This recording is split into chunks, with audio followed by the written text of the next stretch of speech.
Hello everyone, myself Dheeraj Kaushik, social science teacher. Welcome to my channel. अपनी पिछली कुछ videos में हम लोगों ने नेशनलिज्म इन यूरोप के बारे में बात की है। लास्ट वीडियो जो मैंने आपको भेजी थी उसमें हमने जर्मनी के यूनिफिकेशन के बारे में आपसे बात की थी। आज हम लोग जो बात करेंगे, हम बात करेंगे यूनिफिकेशन ऑफ इटली के बारे में। देखिए, अगर हम इटली के अकॉर्डिंग देखें तो इटली की जो हिस्ट्री है, अगर आप उसे उठा के देखें तो आप देखेंगे कि इटली की जो कंडीशन थी वो बहुत ही अजीब तरह की थी।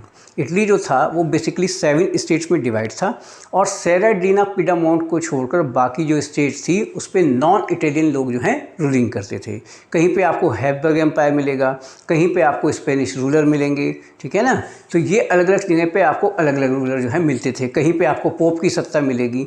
तो कोशिश यही की जानी थी कि भाई आप इटली को कैसे यूनिफाइड करें। हालात इतने बुरे थे कि आप ये देखिए कि जो इटली था तो उनकी जो मेन लैंग्वेज है वो इटालियन होनी चाहिए। तो इटालियन को भी प्रॉपर, वो एक तरीके से कहो कि प्रॉपर वे में जो है एक्सेप्ट नहीं किया जा सका था। तो अब जो बात हो रही थी वो ये थी कि भाई इटली को कैसे यूनिफाइड कराया जाए।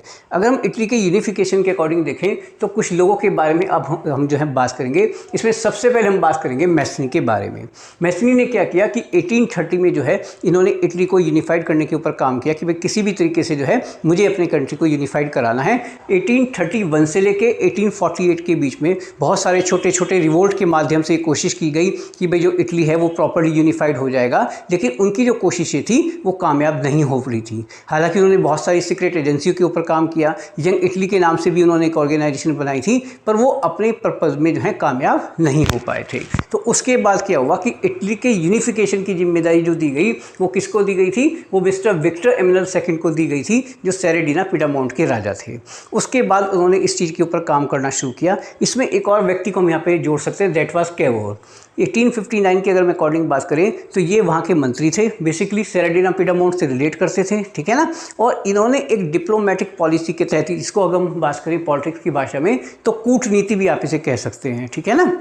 तो फ्रांस के साथ उन्होंने एक रिलेशन को डेवलप किया और देन 1859 में उन्होंने ऑस्ट्रिया को बाहर का रास्ता दिखा दिया और ये कंफर्म किया कि भाई हमारा जो इटली है अब वो प्रॉपर्ली यूनिफाइड हो सके। ऐसे में एक और व्यक्ति का हमें जिक्र करना चाहिए, दैट वाज द गैरीबल्डी। अगर हम इनके अकॉर्डिंग बात करें तो ये भी एक अद्भुत तरह के व्यक्ति थे, ठीक है ना। एक तरीके से कहते हैं कि अपनी इच्छा से जो है इन्होंने इस चीज़ पर काम किया कि भाई कैसे हमारा जो इटली है वो यूनिफाइड हो सकेगा।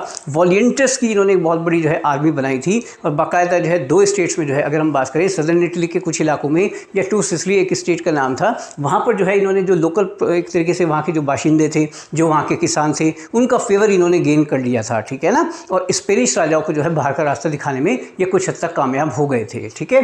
फिर फाइनली जब ये हो गया कि भाई अब जो है हमारी जो कोशिशें जो है कामयाब हो गई हैं, तो 1861 को हम कह सकते हैं टेक्निकल वे में अगर देखें तो मिस्टर विक्टर एमनुएल सेकंड जो थे उन्हें जो है इटली का राजा जो है घोषित कर दिया गया था। तो अगर हम इटली के यूनिफिकेशन को देखते हैं तो उसमें कौन कौन से लोग मेन वैल्यू रखते हैं? सबसे पहले मैसनी, ठीक है ना, देन कैवियर, देन गैरीबल्डी और फाइनली चौथे नंबर पे हम जो नाम लेंगे वो हम नाम लेंगे विक्टर एमनुएल सेकंड का। इन सब के कंबाइंड एफर्ट के बिहाफ पे हम ये कह सकते हैं कि जो इटली था वो यूनिफाइड हो गया, ठीक है ना। हालांकि उसके बाद की कंडीशन की अगर हम देखें तो इटली के जो लोग थे जनरली बहुत सारे लोग ऐसे थे जो पढ़े लिखे नहीं थे, ठीक है ना। उन्हें बहुत सारी चीज़ों के बारे में पता ही नहीं था। उन्हें जो लिबरल नेशनलिस्ट जो कंडीशंस होती हैं, जो कंसेप्ट होता है उसके बारे में कुछ नहीं पता था। वो बेचारे सीधे साधे लोग थे। लेकिन ये तय हो गया था कि भाई अब इटली यूनिफाइड हो गया है, तो अब एक नया रास्ता जो है इटली के लिए खुल गया था कि वो वर्ल्ड जो मैप है उस पर खुद को एस्टेब्लिश कर सके। क्लियर? आई थिंक आपको सारे पॉइंट बिल्कुल क्लियर हो गए होंगे। अब आप सबके देखिए एग्जाम बहुत जल्दी स्टार्ट होने जा रहे हैं, किसी भी स्कूल में चाहे आप पढ़ते हैं।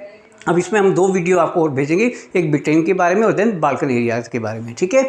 आप ज़्यादा से ज़्यादा चैनल के साथ जुड़िएगा, सारी वीडियोस को जो है दोबारा से देखना शुरू कीजिएगा, ज़्यादा से ज़्यादा लाइक कीजिएगा, शेयर कीजिएगा और सब्सक्राइब कीजिएगा बेटे। Okay, thank you.